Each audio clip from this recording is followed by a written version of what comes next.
Film dimulai dengan pengumuman kompetisi memasak oleh Grand Queen Dowager Inju. Tema kompetisi adalah bakti kepada orang tua. Bahan utama yang harus digunakan adalah tahu dan doenjang, yaitu pasta fermentasi kedelai. Kemudian pertandingan dimulai. Waktu memasak yang diberikan yaitu 2 jam. Yeonjeong yang berasal dari masa depan memutuskan akan membuat doenjang pasta ala ayahnya sebagai ide untuk menyelaraskan tema kompetisi. Setelah itu mereka bertiga mengambil bahan-bahan yang diperlukan untuk memasak. Namun ketika rebutan mencari bahan, Chef Eom dan Chef Maeng langsung mengamankan sebagian besar bahan terbaik. Tahu pun menjadi banyak yang rusak lebur. Dan sebagian besar doenjang sudah digunakan atau diambil oleh mereka. Jeong menghadapi kesulitan bahan baku. Namun untungnya, ada kepala Kasim yang memberitahukan ada doenjang tersembunyi di belakang dapur.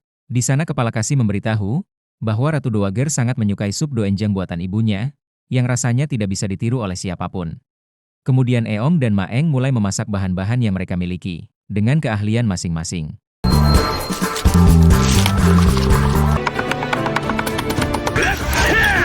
Sedangkan Ji Yong masih memikirkan rasa yang pas, agar sama persis dengan apa yang dibuat oleh ibunya Ratu Dowager. Di sisi lain Koki Eom kehabisan bahan baku, dia pun meminta bahan kepada Koki Maeng. Perebutan bahan pun terjadi.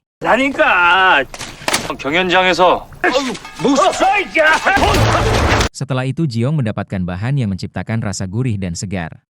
Dia bergegas mengambil bahan tersebut, namun langkahnya terhenti oleh dayang kerajaan, karena Jeong tidak boleh keluar saat kompetisi berlangsung. Jeong pun memohon di hadapan Ratu Dowager Inju, untuk mengambil satu bahan. Namun selir Kang mempengaruhi raja dan ratu kerajaan, untuk tidak boleh mengambil bahan lain lagi di tengah kompetisi. Karena waktu sudah menipis, Jeong pun meminta bantuan Gilgeum untuk mencari bahan tambahan kerang, agar cita rasa masakannya sama persis dengan yang dibuat oleh ibunya Ratu Dowager. Gilgeum bergegas untuk mencari bahan tersebut. Saat dalam perjalanan membawa kerang, Gilgeum hampir dibunuh oleh dayang kepercayaan Selir Kang.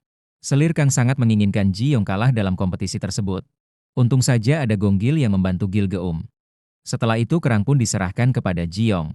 Dia pun langsung mencampur bahan kerang tersebut ke dalam kuah doenjang dan bayam. Kemudian waktu pun habis, semua koki mempresentasikan hidangannya. Orang pertama yang maju ialah Chef Maeng. Ia menyajikan mandu pangsit, yang dibungkus ikan, sebagai versi modern istana. Saat dicicipi hidangannya pun menarik perhatian. Namun Raja tak merasakan doenjang di dalam masakan tersebut. Kemudian Chef Eom menyajikan tofu yeon potang, tahu dalam kuah, yang juga diapresiasi sangat enak oleh semua staf kerajaan. Setelah itu, Jeong menyajikan sup doenjang dan bayam serta tambahan kerang, untuk memberi sentuhan rasa laut. Semua orang kaget karena hidangannya terlalu sederhana. Namun setelah mereka mencicipinya, Jeong menjelaskan tidak hanya aspek rasa, tetapi makna tema bakti, bahwa dalam kondisi sulit, seseorang tetap berkorban dan menggunakan bahan yang tersedia. Karena hidangan sederhana inilah yang menimbulkan reaksi emosional Queen Dowager Inju. Inju terharu dan menangis ketika mencicipi sup Jeong, karena hidangan itu mengingatkannya pada ingatan masa lalu, yang sama persis dibuat oleh ibunya. Setelah mencicipi semua makanan yang disajikan, Ratu Dowager pun mengumumkan kemenangan untuk Jeong. Dengan demikian, Jeong berhak atas gelar kepala koki istana. Setelah pengumuman pemenang, Yi Heon secara drastis memerintahkan agar tangan Chef Eom dan Chef Maeng dipotong sebagai hukuman atas kekalahan mereka dalam kompetisi. Tindakan ekstrim ini mengejutkan semua orang yang ada di sana. Jeong merasa iba terhadap mereka dan memohon agar hukuman itu dicabut. Awalnya Yi Heon menolak, tetapi Dowager Inju juga memohon agar mereka diampuni. Karena desakan tersebut, Yi Heon akhirnya membatalkan perintah pemotongan tangan. Setelah itu Yi Heon menyadari bahwa ada pihak yang memanipulasi kompetisi tersebut. Yi Heon pergi ke tempat Selir Kang. Dia mencurigai Kang Mokju yang mengatur skema agar Jeong disingkirkan. Mokju membela diri bahwa ia ingin raja fokus pada pembunuh ibunya, bukan terlalu memusatkan perhatian pada seorang koki.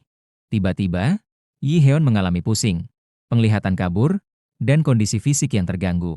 Mokju pun mencoba menenangkan Yi Heon. Yi Heon mendorongnya menjauh. Sedangkan di sisi lain, Raja Joseon atau paman dari Yi Heon masih penasaran dengan orang yang bertindak sendirian sebelum waktunya. Karena dia sudah merencanakan kejahatan untuk sang raja. Salah seorang pengawal terbaiknya tidak bisa menemukan sosok tersebut karena dia menggunakan topeng. Malam harinya, Kasim Yun menemui para koki di dapur. Dia memberitahukan bahwa raja sedang kumat. Atau lebih tepatnya tingkat emosionalnya sedang tidak stabil. Jiong disuruh menyiapkan makan malam untuk raja. Dia pun membuat makanan yang menghibur si raja, yaitu pasta doenjang. Kemudian Jiong menyajikan makanannya.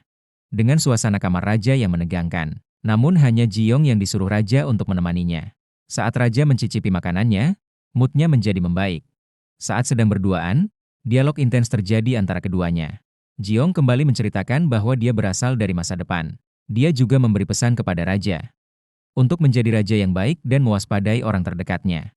Agar raja percaya padanya, dia juga meminta raja untuk mencari tas miliknya agar bisa membuktikannya. Saat semuanya selesai, raja kemudian menulis sebuah buku yang berjudul Mangunrok. Buku ini adalah kisah perjalanan hidupnya.